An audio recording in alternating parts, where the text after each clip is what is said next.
Olá pessoal, seja muito bem-vindo novamente ao nosso canal Mundial Telenotícias. Chegamos ao fim do ano mesmo, hein? Muito bom! Sexta-feira, último dia útil de 2023. Foi um ano bem turbulento, com muitas alegrias e tristezas. Foi sim, mas intenso. 2024 promete mais, muito mais. As coisas que não foram resolvidas nesse ano de 2023 ficaram todas para 2024. Então, vamos trabalhar. Hoje nós vamos dar uma olhada na iniciativa do governo com essa insistência em reonerar a folha de pagamento. Vai ficar muito ruim isso, principalmente entre os poderes. Também vamos mostrar que o mundo não cansa de ficar em tensão.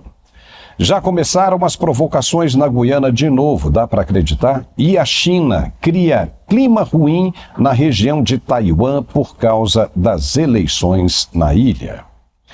Esses são alguns dos destaques que preparamos para você no nosso programa de hoje, que está começando agora. Acompanhe com a gente.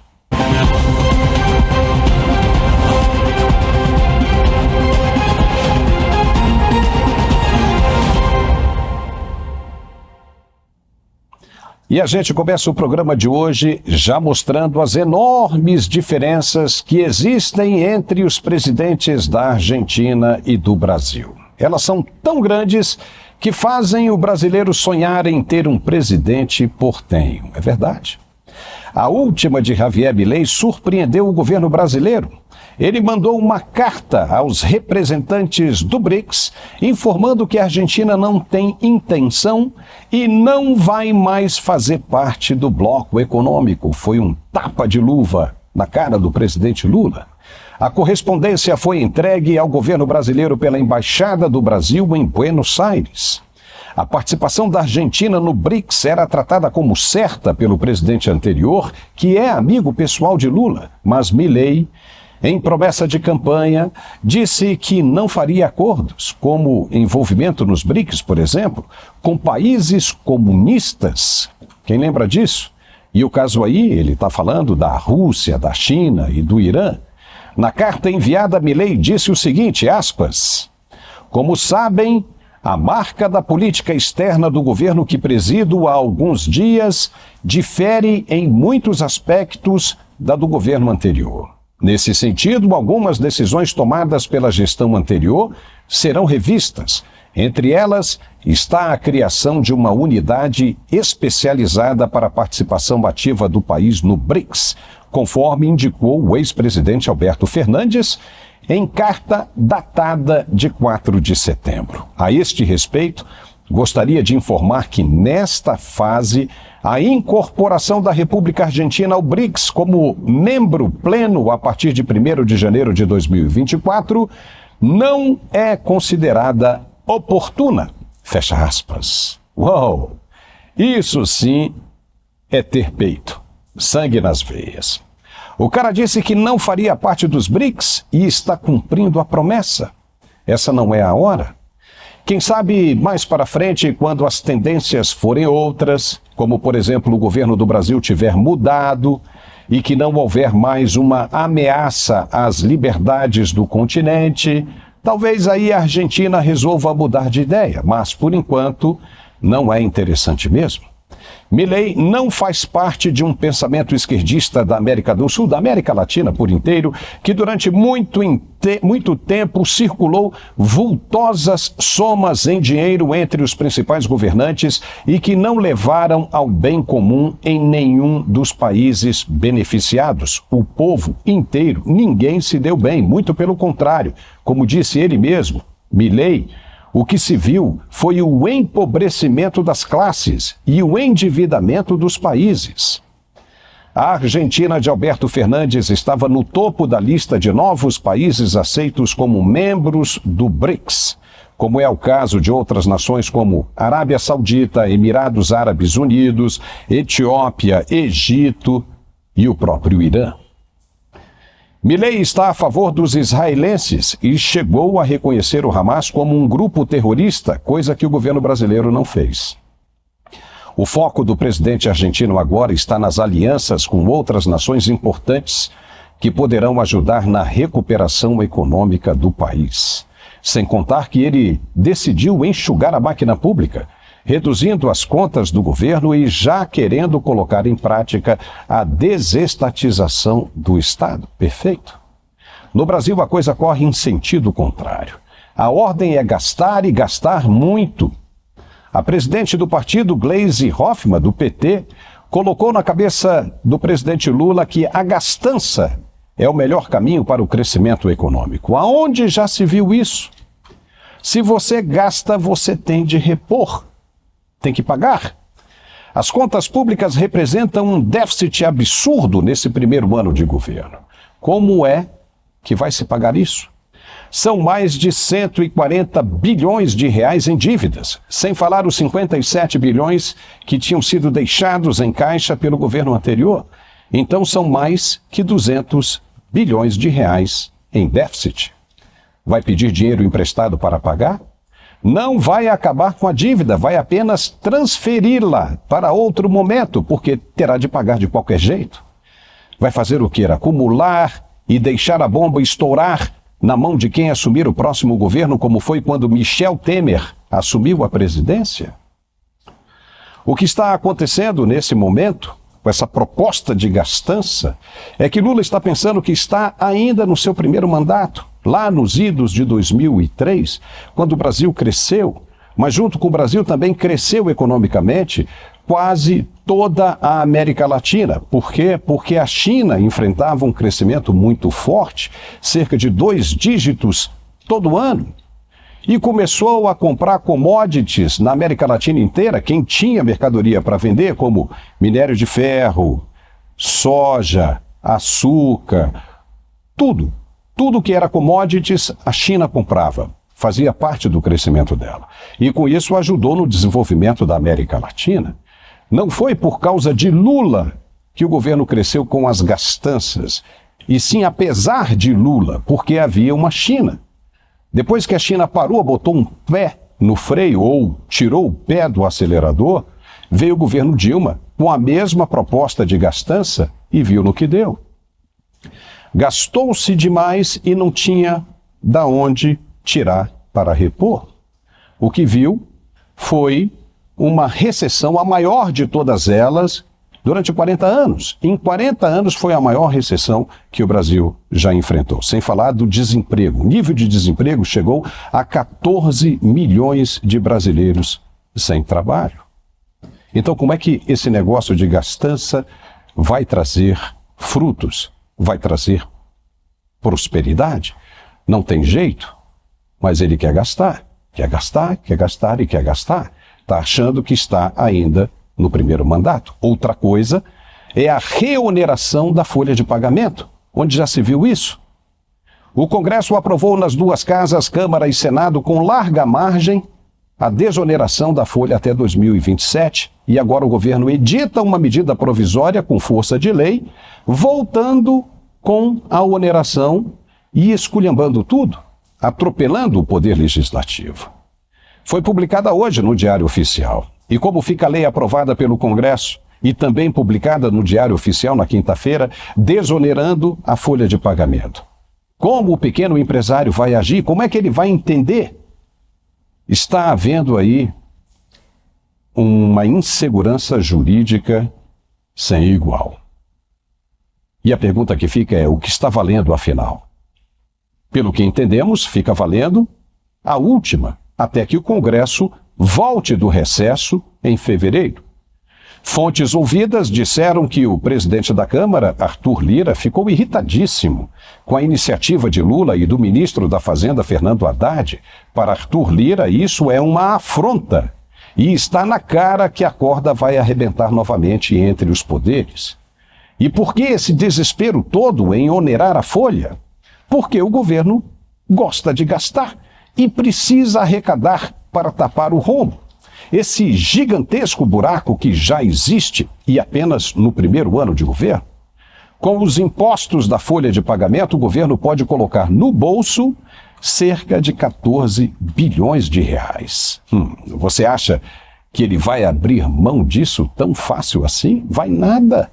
E a briga vai ser feia no Congresso Nacional logo no início do ano. O que é interessante analisar nesse momento é que, na época de campanha, o presidente Lula dizia que iria criar empregos de carteira assinada, que aquela história de empregos informais que vinha do governo Bolsonaro não adiantava nada, que era importante o trabalhador ter a carteira assinada. Mas como é que você vai criar postos de trabalho onerando a folha de pagamento? O microempresário, o pequeno empresário, esse cara não vai querer contratar, porque vai ter que pagar uma carga tributária muito grande. Vai ficar complicado. Então, como é que um presidente diz que vai criar empregos e dificulta a criação de empregos? Tudo isso para arrecadar dinheiro e gastar mais no ano que vem? Abrir mão do PAC, Lula não quer, né? Mas contribuir com o aumento do desemprego, tudo bem. São essas as diferenças entre os dois governos que mencionamos no início desse comentário, o da Argentina e o do Brasil. Lula quer fazer as mesmas coisas que fez no primeiro governo. Só que agora, de novo, não tem a China para impulsionar o crescimento e a tendência é repetir o que aconteceu no governo Dilma. Você está preparado para isso?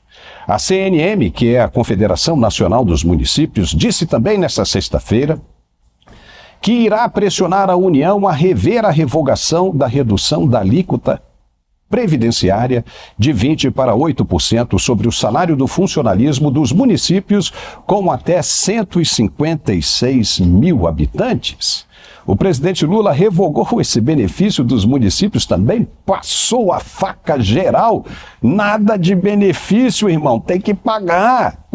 Os prefeitos disseram que a redução da alíquota beneficiaria 5.300 cidades brasileiras e representaria uma economia de 11 bilhões de reais ao ano para estes municípios. E agora, como é que vai ficar essa situação? Lembrando a você que esse ano de 2024 nós vamos ter eleições municipais. E será que vai acontecer a mesma coisa que aconteceu no ano passado? Os municípios vão votar em peso no partido do governo? Vamos analisar, vamos ver o que vai acontecer isso. E agora vamos falar um pouco do internacional, que a coisa está pegando também. Voltou a esquentar o clima na região da fronteira entre a Venezuela e a Guiana. O presidente Nicolás Maduro enviou um efetivo de quase 6 mil militares para exercício na costa da Venezuela com a Guiana.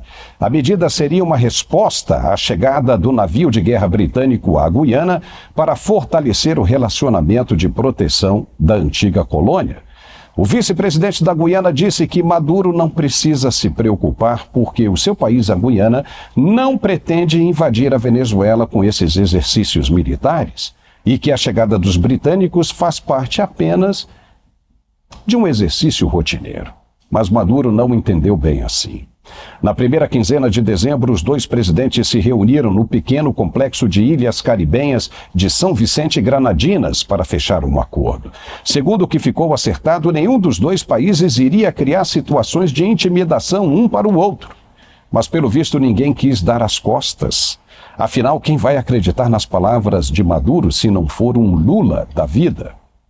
A situação é preocupante demais e pode sim haver um princípio de tensão. Existe o risco real disso acontecer agora, mesmo porque a Venezuela tem eleições para esse ano de 2024 e Maduro precisa fortalecer a sua imagem, pelo menos ele acredita nisso.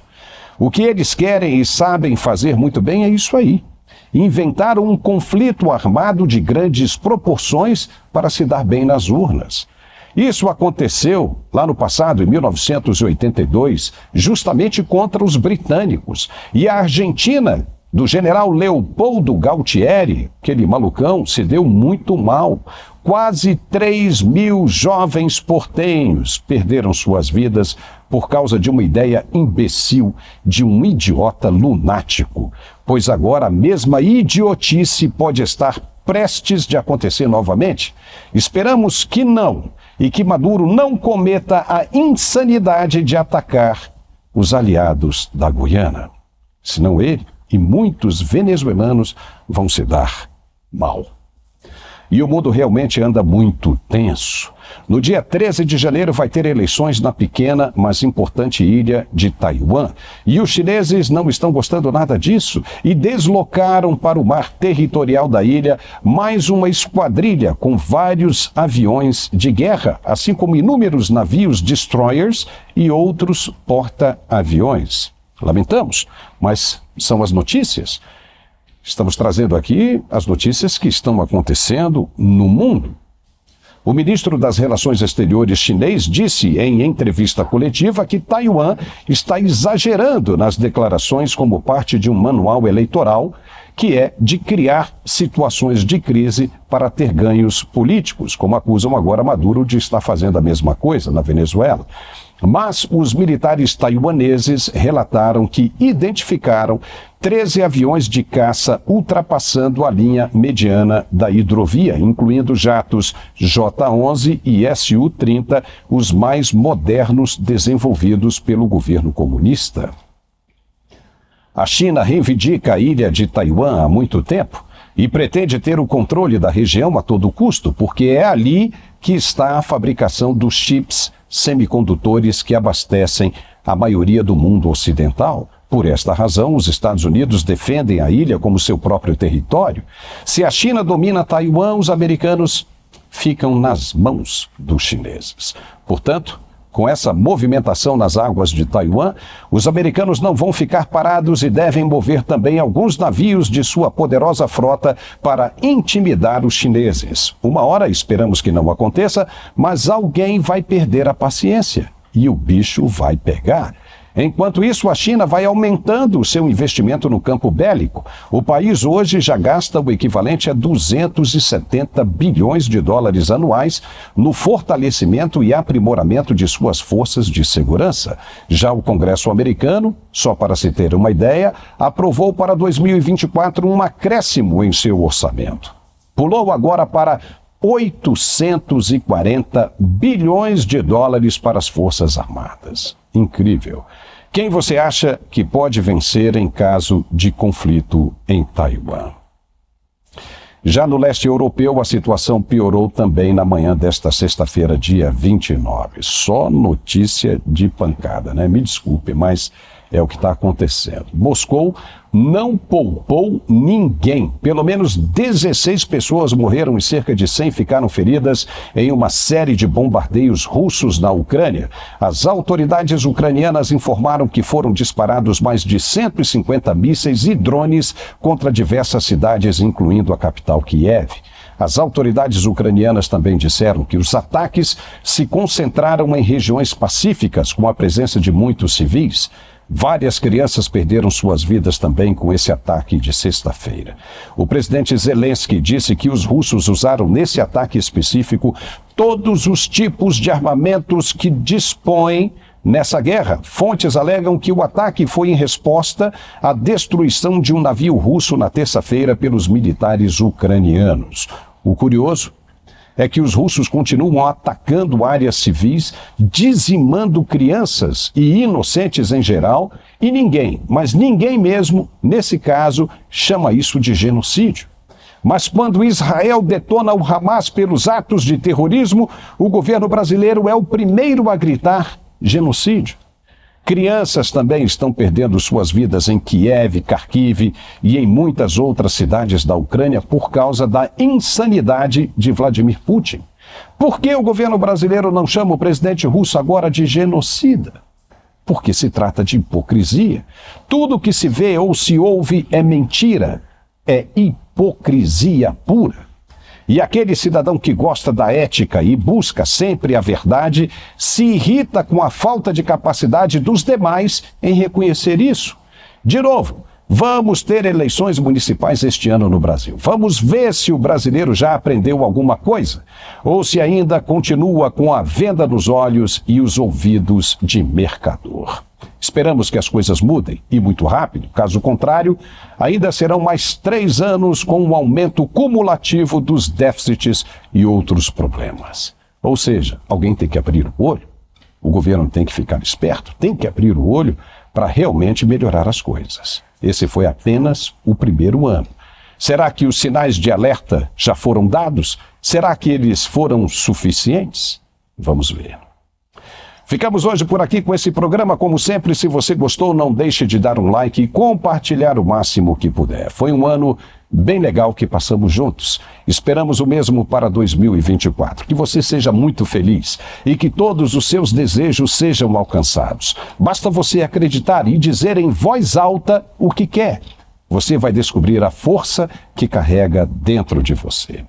Um feliz ano novo, muitas festas, com moderação e muito amor no coração. Um beijão em todos e nos vemos de novo em 2024. Até lá, irmão querido e irmã querida, Deus nos abençoe a todos, sempre. Até lá.